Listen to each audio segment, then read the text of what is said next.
Hello, everyone, and welcome to this week's Movie Brat show. I'm Kevin Gosztola. It's the end of a week, and I'm winding down from another exhausting week of staying on top of topics in the world. And this is the time, as I look to the weekend, when I get to revel and enjoy movies. And I already had an opportunity to steal away and go see Mission Impossible Dead Reckoning Part 1. I like to share that. It was quite an enjoyable experience. But welcome. If you're here at this channel, perhaps you found something that you like in the way of my discussions of movies, or maybe you're here because you're interested in some of the political subjects that I cover, the topics that I write about and work on as a journalist. But again, I'm here to discuss a few upcoming films and to give a review of Mission Impossible 7, of which there are plenty, but I'm just going to share some of what I enjoyed and appreciated from it. And no spoilers, except there might be one, because I want to connect it to what we're seeing with the SAG-AFTRA strike. Now we have this monumental moment, this watershed moment that is unfolding, where the actors have joined the writers, and that's the main story for this week. So we'll get into. I just want to mention a couple films that pique my interest, and who knows? I don't know if these are going to be good movies or not, but I am interested in these movies, and I think maybe those who are interested in this channel might be as well. And so the Pod Generations film that upcoming in August, this will be released before the end of the summer. Emilia Clarke is in it. It's a sci-fi satire, so it's been billed.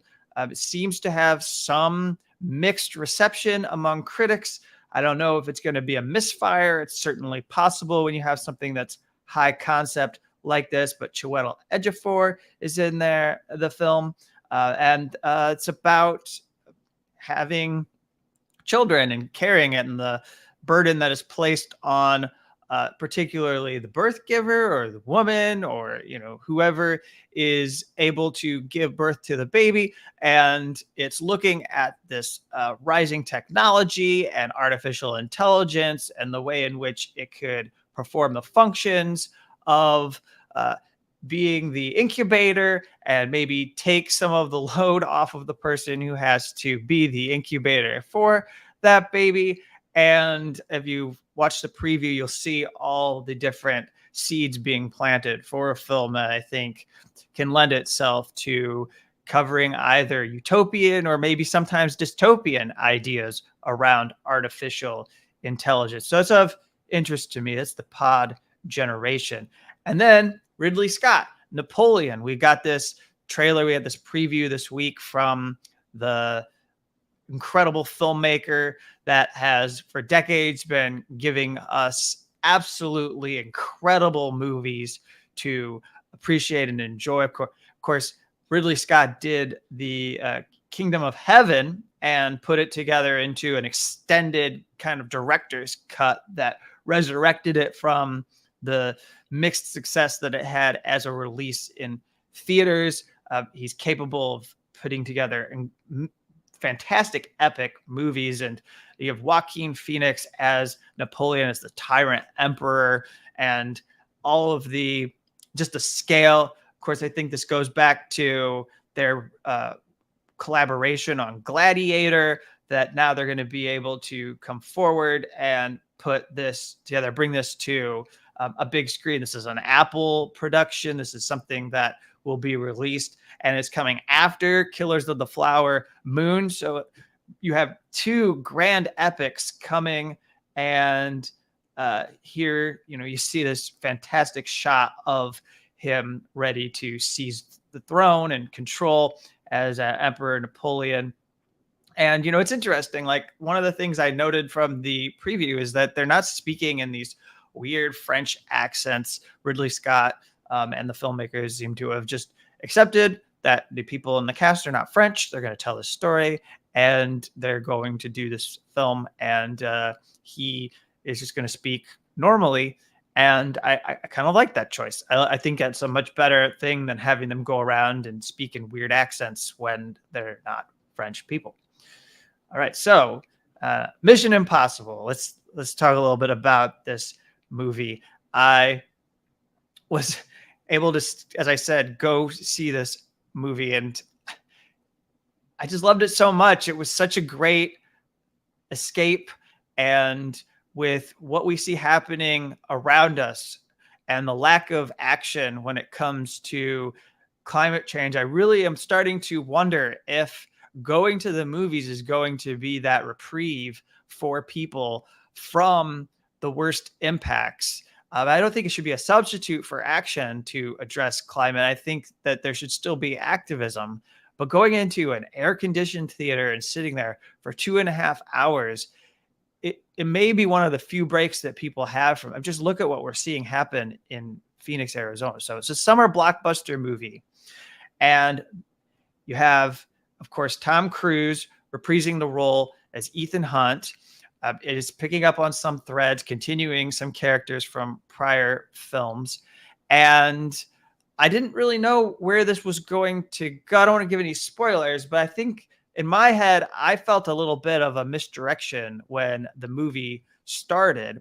And we were in Crimea, I believe. We were there. We were following the submarine and seeing what was happening with it. I thought, oh, this is going to be just another like Cold War kind of a nod, new Cold War kind of a film where it's U.S., NATO versus Russia. It fits the time. It fits what's going on with the war in Ukraine as the backdrop. Needless to say, where it went next was kind of not the turn that I expected in the film. I think it led me to no longer feel the sense of trepidation that I had about it. And there are numerous set pieces that you would expect. The action comedy is really good. And it's the kind of blend that makes going to a kind of popcorn flick like this worth it. And the movie is like 2 hours and 45 minutes long. Does it justify that length? I think there's some parts of it that could be said and labeled unnecessary. Mostly, I think every bit of it, especially the first hour. The first hour is incredibly strong. And again, I don't really want to give a lot away, but the sequence in the airport is probably one of the best in Mission Impossible film and the franchise itself. And we're on the 7th movie, and just the way it plays with you and tugs you in different directions and keeps you guessing what's going to happen next. And here's where I want to give one spoiler. I don't really want to do this in my reviews. I have this ethic that leads me to not want to give away, especially not give away what isn't in the previews. I went and watched the Mission Impossible previews, and what I'm able to see is that they have not provided people with much information about what the IMF, the Impossible Mission Force, is up against. And what I'll say is that it's artificial intelligence. There's an entity that has taken hold. We have this MacGuffin that Ethan Hunt is chasing. The others are chasing, but it's artificial intelligence. And I just think when we have the actors going on strike and people are going out there to do battle with greedy studio executives that are going to reap hundreds of millions of dollars off just part one of this, let alone, they're working on a part two right now. I think in the end, this movie could potentially bring in somewhere around $700 to $800 million at the box office.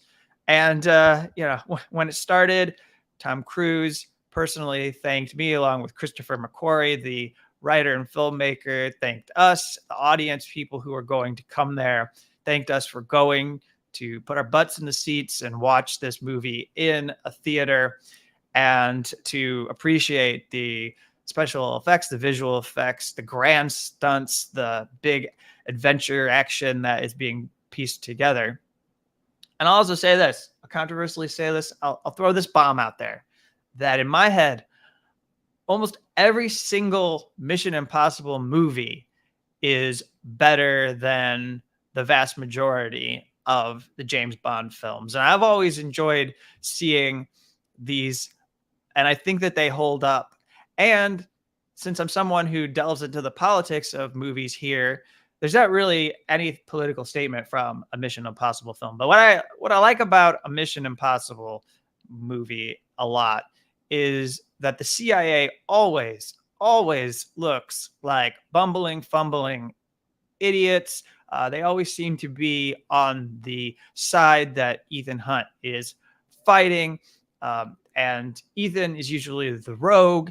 And, you know, in many of the narratives, it's Mission Impossible that is saving the world from, or it's the Impossible Mission Force that is saving the world from some kinds of threats. And they're not always just non-state actors. Sometimes they're actually state intelligence agencies that have accumulated so much power, have amassed so much power that there is no check to what they do.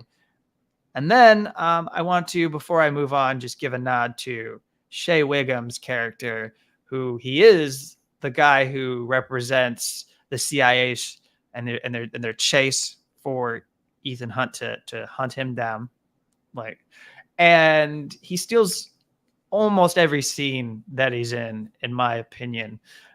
This is a small kind of role that he plays, and Shea's maybe a kind of character actor, doesn't get a lot of attention, but I mean, out of the ensemble, every scene that he does is just really good.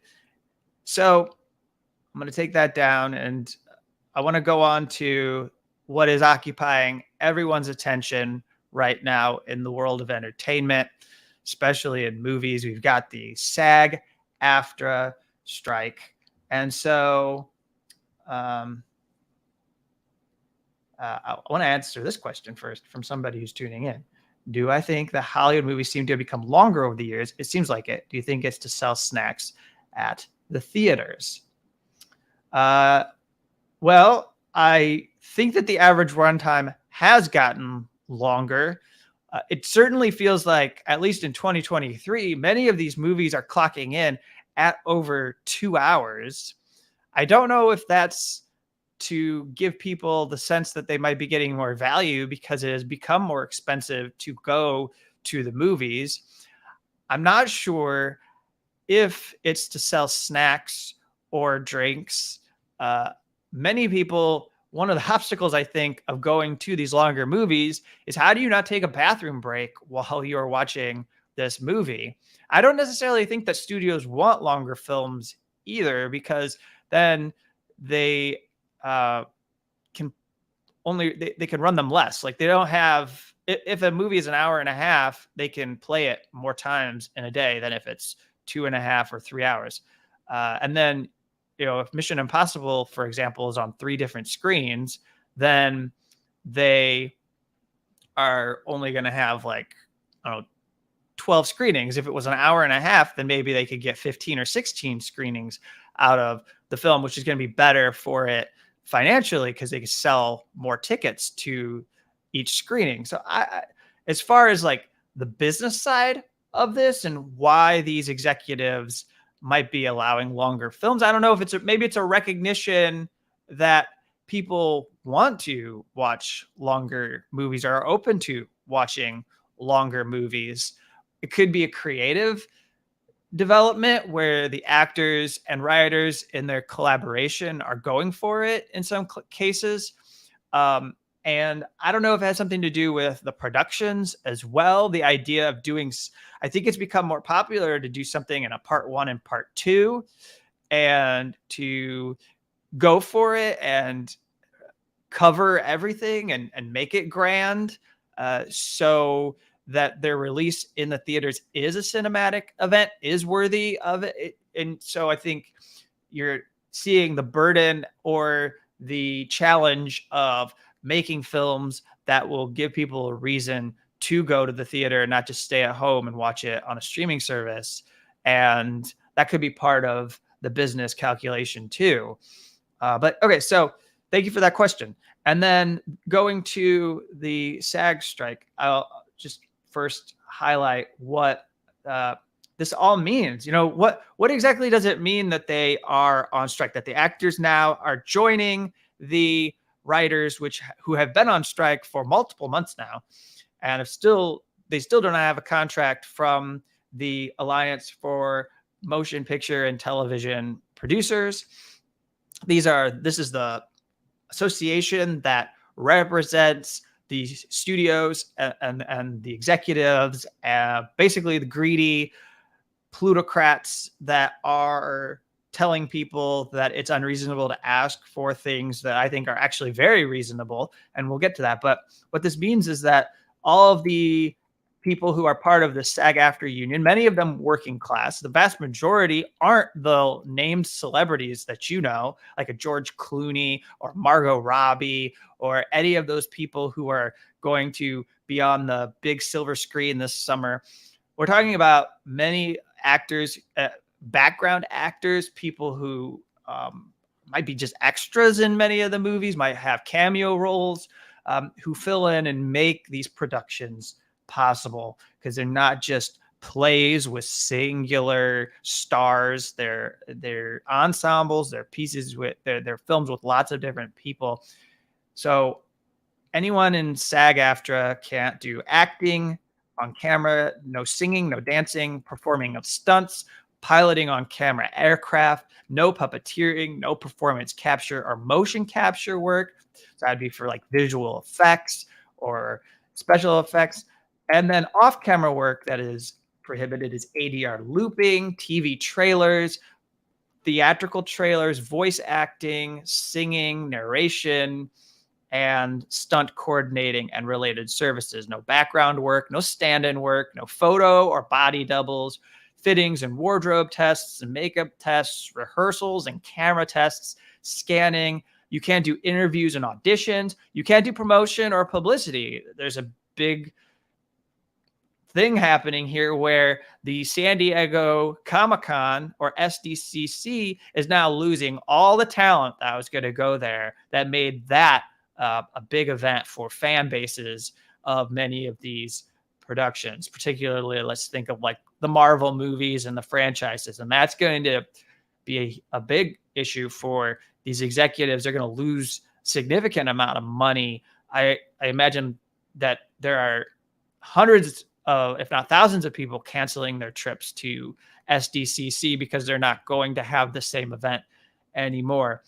You can't do tours. You can't do personal appearances, interviews, conventions, fan expos, festivals, panels, premieres, award shows, junkets, podcasts, social media, studios. You can't do it.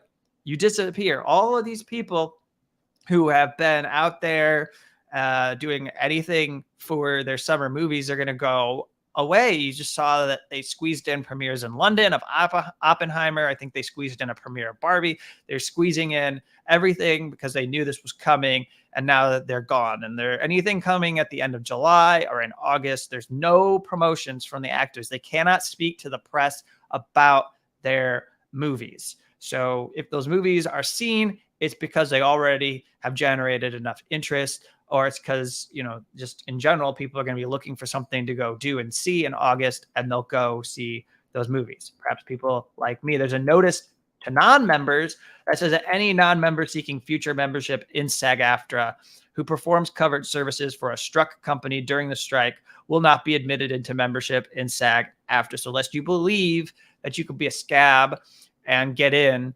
an opportunity, well, if you look to be a part of the union in the future, they won't allow you to be part of their union because of how you went up against what they were doing. So we have Fran Drescher as the president of SAG-AFTRA, who gave a remarkable speech, a very good speech. I want to play part of this speech for you because she did an excellent job of not making it just about the industry of actors. Oftentimes you see conservatives, the right wing. They hit Hollywood liberals. They're out of touch with people. They make too much money. She did a good job of connecting what the actors are doing along with the writers to all of labor and the struggle against Wall Street and greedy studio executives. So I want to play just part of this. You may have seen this going around, but here, this is Fran Drescher. She is the president of SAG-AFTRA. Conference today. It's really important that this negotiation be covered because the eyes of the world, and particularly the eyes of labor, are upon us. What happens here is important because what's happening to us is happening across all fields of labor by means of when employers make Wall Street and greed their priority, and they forget about the essential contributors that make the machine run. We have a problem, and we are experiencing that right at this moment. This is a very seminal hour for us. I went in earnest thinking that we would be able to avert a strike. The gravity of this move is not lost on me or our negotiating committee or our board members who have voted unanimously to proceed with a strike. It's a very serious thing that impacts thousands, if not millions of people all across this country and around the world. Not only members of this union, but people who work in other industries that service the people that work in this industry. And so it came with great sadness that we came to this crossroads, but we had no choice. We are the victims here. We are being victimized by a very greedy entity. I am shocked by the way the people that we have been in business with are treating us. I cannot believe it, quite frankly. How far apart we are on so many things. How they plead poverty, that they're losing money left and right when giving hundreds of millions of dollars to their CEOs. It is disgusting.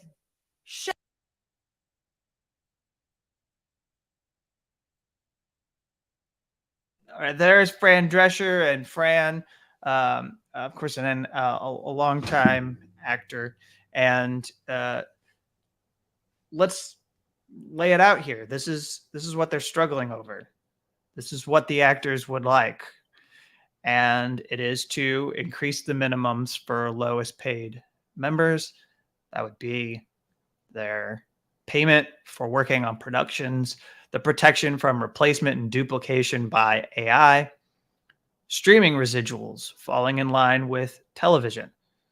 And as you see here, the WGA, the writers and the actors, are not being able to move these executives who their CEOs, like numerous corporations in the United States, walk away with these packages where they pay themselves hundreds of millions of dollars in a given year while saying they do not have funds to pay people who are the workers, the employees. This is a dynamic, and I'm glad that Fran, connects it to everything. So let me play another clip from the press conference there. Maybe you're wondering, what's the AI proposal? I don't know if you've seen anything from the Alliance about what they're discussing as far as artificial intelligence and using actors' likenesses.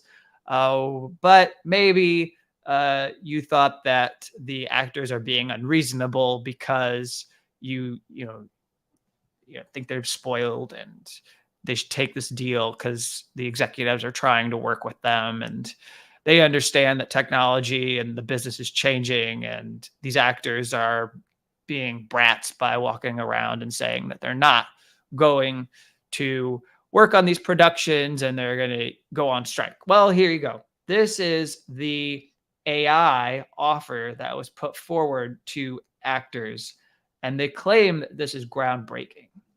And they're claiming they had a groundbreaking, I'm quoting them, AI proposal which protects performers' digital likeness. So what do you say to that? Well, Fran may have some things she wants to say to that, but let me just take one of the items that you mentioned, and I'm not going to be able, not having seen their press release, I can't respond to every point of it. But this groundbreaking AI proposal that they gave us yesterday, in that groundbreaking AI proposal, they proposed that our background performers should be able to be scanned, get paid for 1 day's pay, and their company should own that scan, their image, their likeness, and should be able to use it for the rest of eternity in any project they want with no consent and no compensation. So if you think that's a groundbreaking proposal, I suggest you think again. Yeah. All right. So perpetuity, you don't own yourself. You're not one of these named actors who has any influence or power over the industry. If you want to work, you'll just sign away and let us continue to use you. And I guess, what does that mean? Does it mean for the future of extras that the industry might be able to just use you and then not hire extras in the future, or these smaller character roles that they'll just replay them and then you don't get to reprise your role? It's cheaper. They don't have to pay you. We know what kind of corners they're trying to cut. So does the Screen Actors Guild, the SAG-AFTRA. They understand. So Bob Iger is become the face of these greedy studio executives. He is the CEO of Disney. He owns many millennials and Gen Z's childhoods, and even older people. They own all those intellectual properties, and they make all kinds of money off these productions. And so here he is. He's complaining about the strike. So let's hear what the Fat Cat studio executive Bob Iger is grumbling about on CNBC. It's a great place to go because that's where you can watch people show you how little they understand about the businesses in which they ask you to invest in stocks and so forth. Speaking of content, we're in the midst of a writer's strike, and very likely it would seem to have a actor's strike. How is that going to impact things, and what are your expectations there? Well, I think it's very disturbing to me. We've talked about disruptive forces on this business and all the challenges that we're facing and the recovery from COVID, which is ongoing. It's not completely back. This is the worst time in the world to add to that disruption. I understand any labor organization's desire to work on the behalf of its members to get the most compensation, to be compensated fairly based on the value that they deliver. We managed as an industry to negotiate a very good deal with the Directors Guild that reflects the value that the directors contribute to this great business. We wanted to do the same thing with the writers, and we'd like to do the same thing with the actors. There's a level of expectation that they have that is just not realistic. And they are adding to a set of challenges that this business is already facing that is, quite frankly, very disruptive. So they're not being realistic? No, they're not. Why not? I can't answer that question. I respect their right and their desire to get as much as they possibly can in compensation for their people. I completely respect that. I've been around long enough to understand that dynamic and to appreciate it. But you also have to be realistic about the business environment and what this business can deliver. It is and has been a great business for all of these people, and it will continue to be, even through disruptive times. But, being realistic is imperative. What do you do in the interim then? Does AI Well, start to write a lot of scripts? It will have a very, very damaging effect on the whole business, and unfortunately, The strike will. There's huge collateral damage in the industry to people who are, who are support services. I could go on and on. It will affect the economy of, different regions even because of just the sheer size of the business. It's a shame. It is really a shame. Well, now he cares about the help. Now he cares about the people who are working on the margins and are part of the service industry and who get brought in and are at the bottom of the credits, and they're mentioned, but we don't all stay for the end of the credits to see what they've done and brought to those productions. And it's not like Bob Iger knows any of those people and really holds them in high esteem, and he's probably always looking for ways to cut costs. When he talks about realistic and what's reality in the business, you can listen to the actors themselves as they share the stories about how they're scraping by, and the industry is not really helping everyone. Everyone is not benefiting from the industry. I think there's actually a pretty big gap. I think you've got maybe 10 or 20% in SAG-AFTRA where all is good. They're doing just fine. And then you've got the 75, 80% that has to worry about what their next production will be, how much they'll be paid, will they be treated fairly, are they going to be exploited? And what you're seeing put on the table is a recipe for continued exploitation of working people in the industry. And they are actually very mindful of the collateral damage. You can hear it in their statements to the press. They don't want the rippling effects to be so bad that people's lives are destroyed. There are funds that are put together to try and help people, but there's only a limit. There's a real limit to what those can do. But let's hear from the industry. Let's hear some of the people who were speaking to the press before, and unnamed sources. They were claiming to represent the AMPTP. Bob Iger's a face of. This is the message that they were sending to the public just before the deadline, just before it was clear that they were going to go on strike. So listen to this. Hey guys, what do you make of the reports that the AMP, that the Academy's strategy was to bleed union members dry? I know there was in specific regards to the WGA, but what were your thoughts on that piece that came out? It was reported in the press just recently that there were some executives from the studios who stated that that it was okay for writers to go homeless as a result of this strike, where that, like you said, that they want to bleed the people dry. I mean, I think Fran might have some words to say about that. Necessary evil. A necessary evil, that's right. Can you believe that? I mean, we had a whiteboard with quotes just so the room would remember some of the things that were said. But you know what? Eventually, the people break down the gates of Versailles, and then it's over. Well, we're at that moment right now. And then it's over. And it should be. I don't think people should sit back and tolerate the way that they're being mistreated. And that goes for every industry, principally speaking. So I don't know. It's a moment to think about whether your consumption is feeding into the greed of these studios, making it easier for them to not accept a deal. You're going to see people have conversations about whether we should stop subscribing to streaming services temporarily, whether you should not go to the movie theaters, should these productions take a hit at the box office. And those are fair conversations to have. But let's listen to SAG-AFTRA about what they would like in the form of supporting them, as you should do for every union. When they go on strike, you want to hear from them.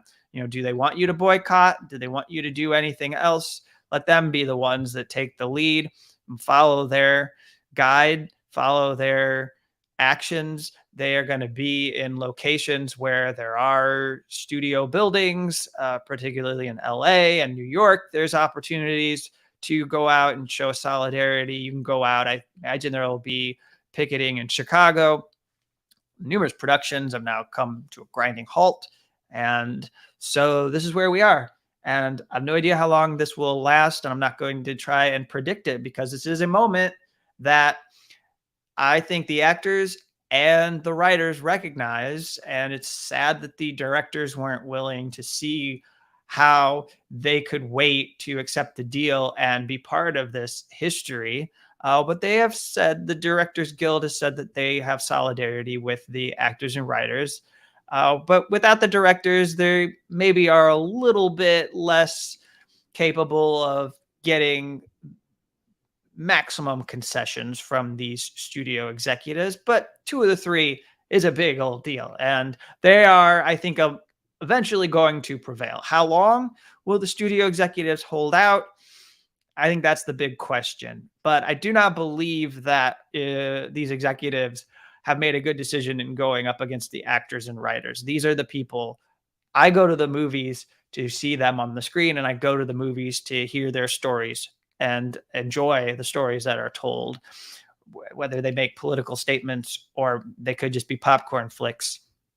I watch and enjoy a range of entertainment. And so do you, I imagine.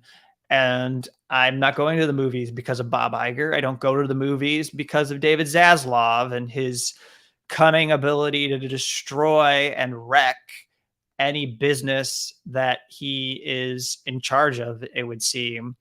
Take a wrecking ball to Turner Classic Movies and destroy the culture that people have been trying to build. I don't go to the movies for the studio executives that run Paramount or Sony or Universal Pictures. I go there because I enjoy the people who appear on the screen and the performances that they bring. I enjoy meeting new actors, seeing new faces, and you can't see the new writers. You can't experience the new writers if they don't have the opportunities and the support that is necessary, that comes from SAG-AFTRA, that comes from being part of this union. And so I do think in the end, we are going to see this union prevail. We're going to see this strike bring about something monumental that is going to give the industry another decade of protection from the vultures that run these studios that want to use the technology to milk people and exploit them. But it's going to be hard fought. It's going to take weeks in order to get there.